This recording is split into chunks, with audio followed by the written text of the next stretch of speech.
Provérbios capítulo 28, versículo 13. Eu vou ler na versão Ara, Almeida, revista e atualizada. Aquele que encobre as suas transgressões jamais prosperará, mas o que as confessa e deixa alcançará misericórdia. Aquele que encobre as suas transgressões jamais prosperará, mas o que as confessa e deixa alcançará misericórdia. Eu planejei de entrar nesse texto hoje, mas hoje só vai dar para a gente arranhar a superfície, e amanhã a gente aprofunda. Sabe esse tema? Culpa, vergonha e consequência. Não é um conceito.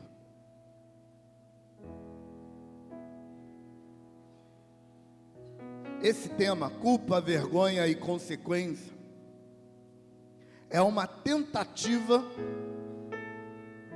de expressar um estado emocional. É uma tentativa de expressar um estado de alma que muitos ministros de cura, muitos conselheiros, muitos pastores aqui já tiveram que lidar. Gente que entra no nosso gabinete, na nossa sala de aconselhamento, gente que entra na nossa ministração, senta na nossa frente e a gente percebe nessa pessoa um estado caótico. Culpa, vergonha e consequência é uma tentativa de definir esse estado. Um estado de alma onde, na maioria das vezes, aquela pessoa não tem a menor ideia da profundidade da dor dela. Ela só consegue ver as consequências. Ela só consegue ver os sintomas. Mas a dor mesmo, está lá dentro, corroendo, matando profundamente, escondido debaixo de camadas e mais camadas de repressão psicológica, porque a pessoa não se acha capaz de encarar aquela dor, aquele veneno. Culpa, vergonha e consequência pretende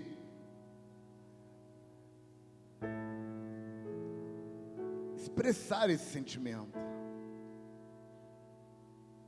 e movido pelo Espírito, tirar ele do esconderijo de bicho-papão dele e tratá-lo com simplicidade.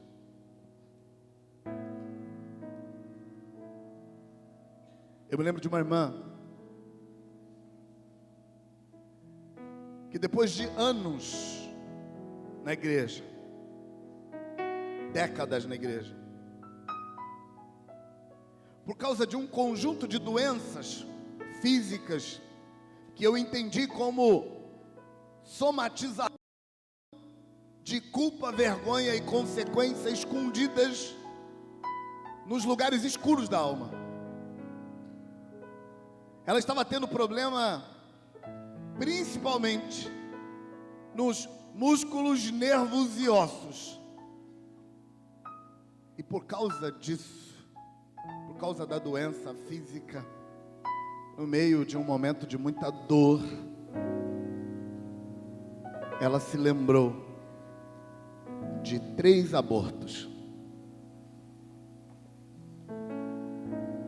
3 momentos de sua vida em que ela cedeu a padrões circunstanciais do seu momento e abortou uma vez, abortou 2 vezes, abortou 3 vezes. Nas 3 vezes, ela foi deixada sozinha para lidar com a sua dor. Nas 3 vezes. Nas 3 vezes, as pessoas responsáveis, junto com ela, por gerar aquelas 3 crianças, que ela agora reconhecia haver matado, nas 3 vezes, não a ajudaram, a abandonaram. E a dor foi tão grande, que ela engoliu a dor de sentir que estava andando na contramão dos seus princípios. Isso é culpa.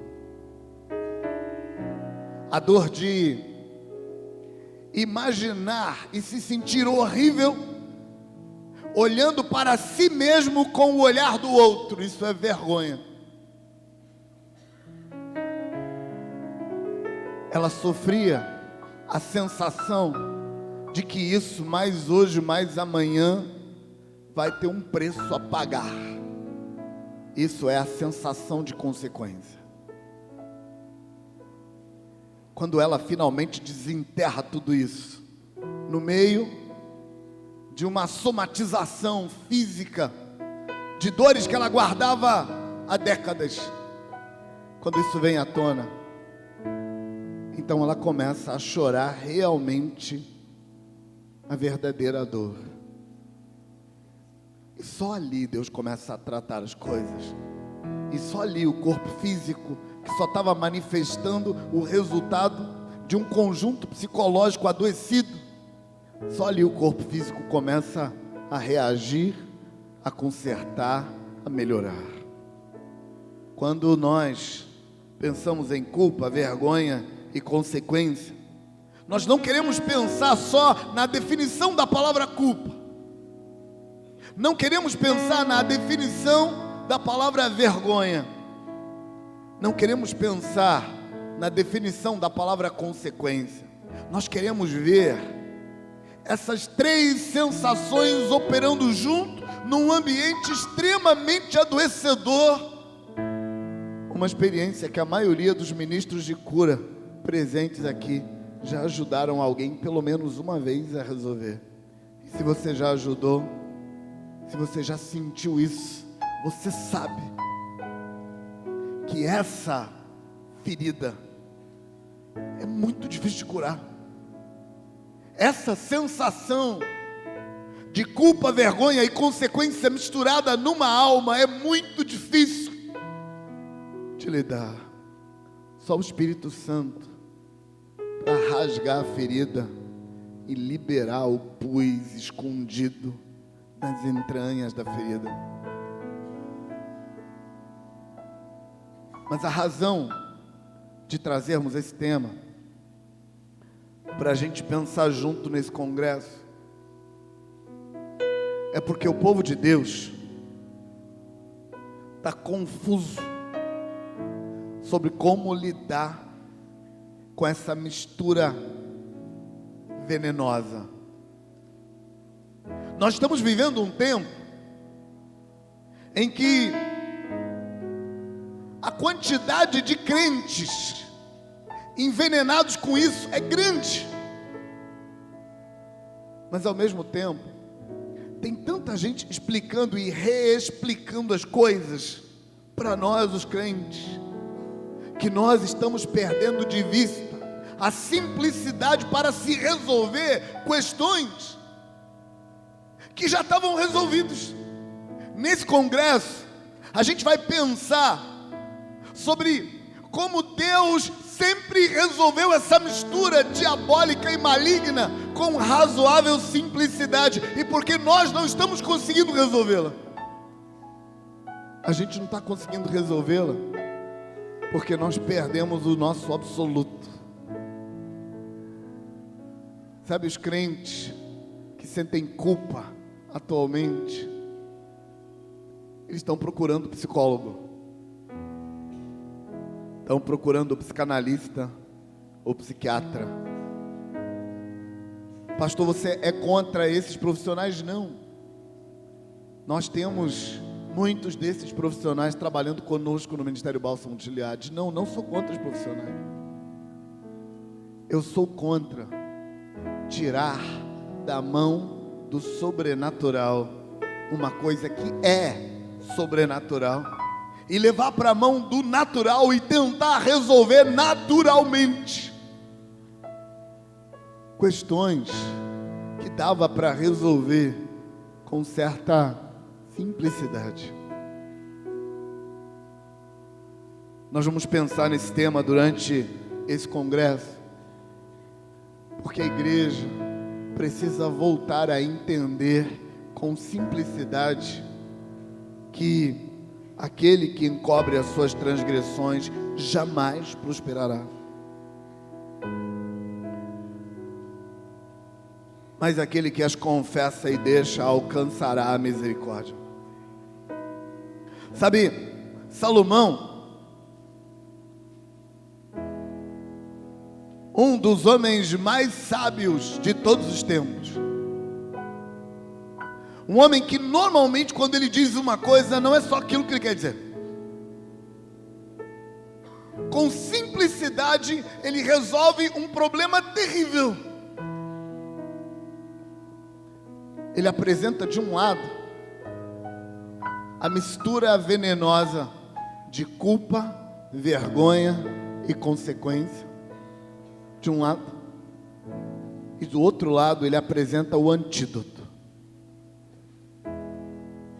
O antídoto para essa dor desgraçada, que a gente vai entendê-la um pouco a pouco durante o congresso. O antídoto para ela é alcançar misericórdia. Quem está atolado nisso, afundado nisso, precisa olhar em algum olhar e encontrar misericórdia, encontrar compaixão. A palavra misericórdia significa sentir a miséria do outro no meu coração como se ela fosse minha.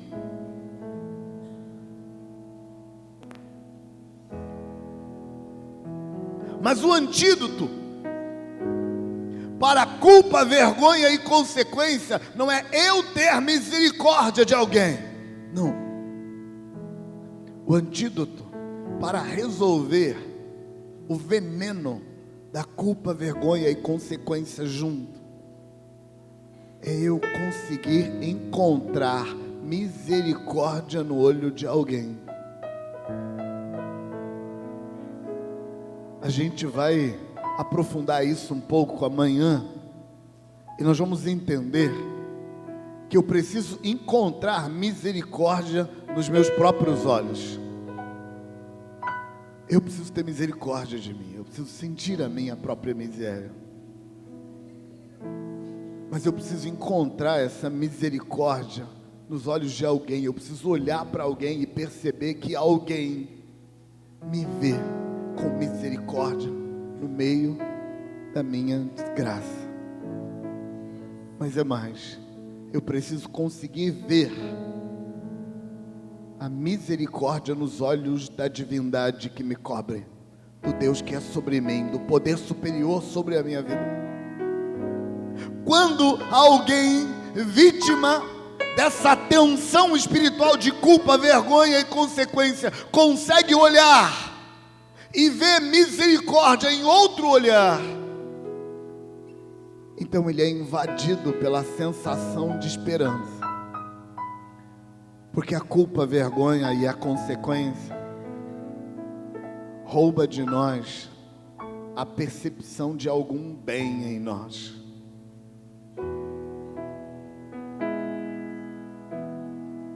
Essa doença pode ser curada.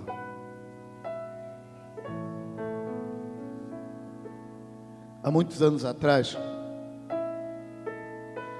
eu e a Berê encontramos uma moça caída no banheiro. Nós fomos chamados lá para socorrer alguém. A pessoa que nos convidou era membro da nossa igreja e ela tinha alguém visitando ela. E a moça que a visitava estava fugindo da sua família, porque ela engravidara na roça, num lugar distante. E ela foi escondido para a casa dessa conhecida na cidade para fazer o aborto lá longe. Acontece que nos jeitos lá de fazer aborto, ela desmaiou no banheiro. E eu sou de uma época em que quando as pessoas ficavam desesperadas, elas chamavam o pastor. Agora elas não fazem mais isso, mas naquela época faziam. E eu e a Berê fomos socorrer aquela pessoa dentro do banheiro, nua, exposta, ensanguentada. E fomos nós que a levamos para o pronto-socorro e a socorremos. Assim que essa moça voltou a si, super maltratada pelos médicos e enfermeiros, porque por alguma razão eles entendiam que aquela moça era culpada da sua própria desgraça, e eu não posso discordar muito deles. E eles não cuidavam dela com carinho, com jeito, mas cuidavam de uma forma que tentavam fazê-la sentir que ela era culpada. Você não devia ter feito isso, você devia ter pensado antes de fazer. E quanto mais eles a tratavam mal, pior ela ia ficando. Nós ficamos madrugada adentro com aquela moça. E lá pelas tantas, ela foi liberada. Ela mal conseguia olhar para a gente. O desejo que havia no coração dela era de cometer suicídio assim que desse uma liberdadezinha. Assim que ela estivesse livre, essa era a visão dela, de cometer suicídio. Nós levamos aquela moça para a nossa casa. E por algumas semanas, nós usamos de misericórdia com ela. E vou te contar a verdade. Eu tenho certeza absoluta que essa foi a única razão para ela não cometer suicídio. A única razão.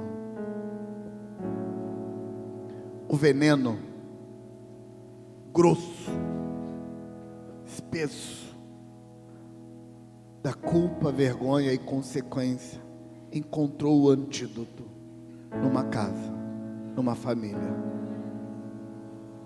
Em alguns pares de olhos que olhavam para ela com misericórdia. Salomão está dizendo assim: se o veneno entrou na sua alma, está prestes a te matar, você precisa de um antídoto rápido. E você precisa desesperadamente encontrar um olhar que te olhe com misericórdia. Amanhã a gente vai aprofundar isso, mas hoje eu quero fechar com isso. Hoje eu quero fechar ajudando você a entender que a misericórdia está disponível para você, e que o nosso Deus é o Deus da misericórdia. Eu me lembro de uma pessoa que havia praticado a homossexualidade por muito tempo. Ele se converteu e